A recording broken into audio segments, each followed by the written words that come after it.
Boa tarde. Em nome da Comissão Nacional de Apoio aos Presos Políticos a que pertenço, temos o maior interesse em lhe entregar este dossiê. Ele contém os depoimentos dos presos políticos que fomos recolhendo ao longo dos anos, descrevendo em pormenor as torturas que foram sofrendo.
Espancaram-me com toda a brutalidade e batiam-me com a cabeça na parede. Depois os agentes revezavam-se para não me deixarem dormir durante 3 noites seguidas. Depois o inspetor Silva Carvalho ameaçou que me despiriam se não falasse. Efetivamente, as agentes Madalena e Assunção deixaram-me nua e espancaram-me com um cacetete, de modo que fiquei com o peito esquerdo negro de repente. Pois, Sr. Major, não lhe quero tomar mais tempo, pois sei que tem muito a fazer. Desejo-lhe o maior êxito na nossa missão.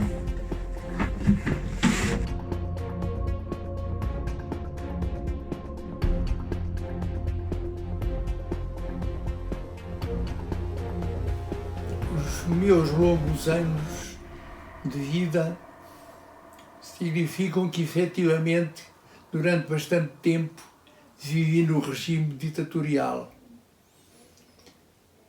Não se faz atualmente grande ideia do que foi a ditadura. É assim uma palavra um pouco passada, não é? Não é uma coisa do tempo presente, uma preocupação presente. É preciso ter vivido nessa época e ter os amigos que foram presos e humilhados e ofendidos, saber dos livros que gostaríamos de ler e que não pudemos ler, da educação e da cultura que gostaríamos de ter tido acesso e não tivemos. Enfim, tanta coisa havia por dizer sobre isso. Os jovens atualmente pensam que a liberdade em que nasceram foi uma coisa natural, que é como a vida, é como respirar, e não é. A ameaça da liberdade é uma constante. Durante a ditadura, durante o fascismo, claro que havia uma base social que o apoiava, havia os privilegiados, e com o 25 de Abril sentiram que os seus privilégios estavam ameaçados.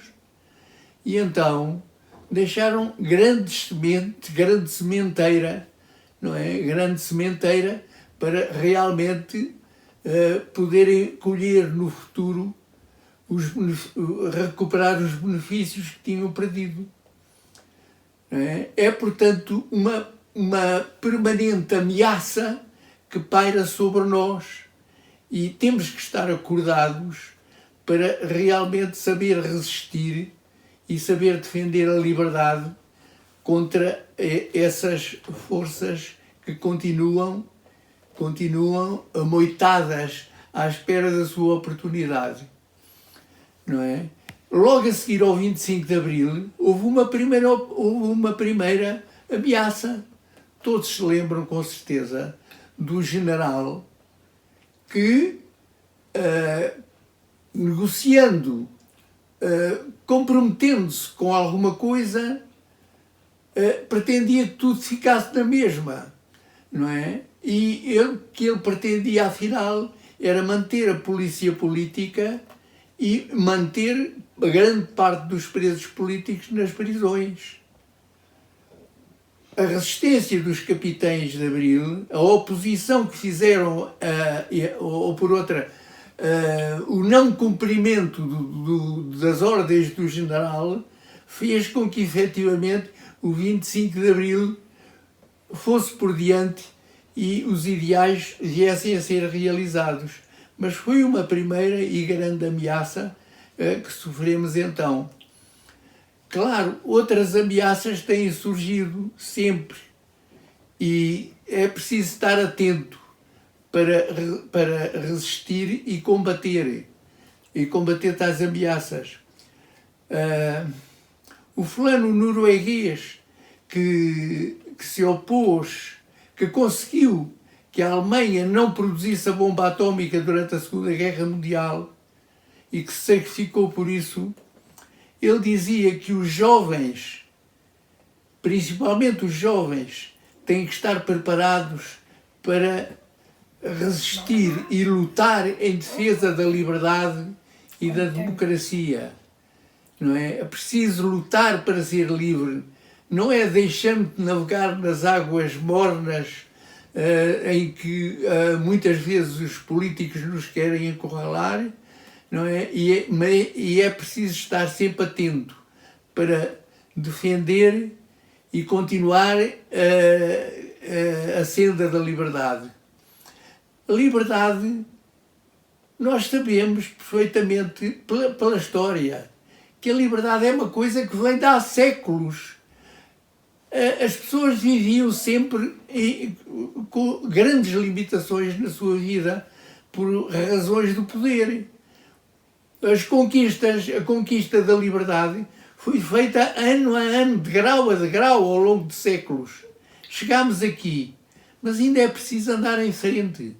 É preciso continuar. Meus amigos, não é? Eu escrevi a peça Todos ou Nenhum a pensar que era uma contribuição que podia dar para as futuras gerações, para realmente não desarmarem, estarem atentos e procurarem sempre que a liberdade seja alcançada e seja ampliada.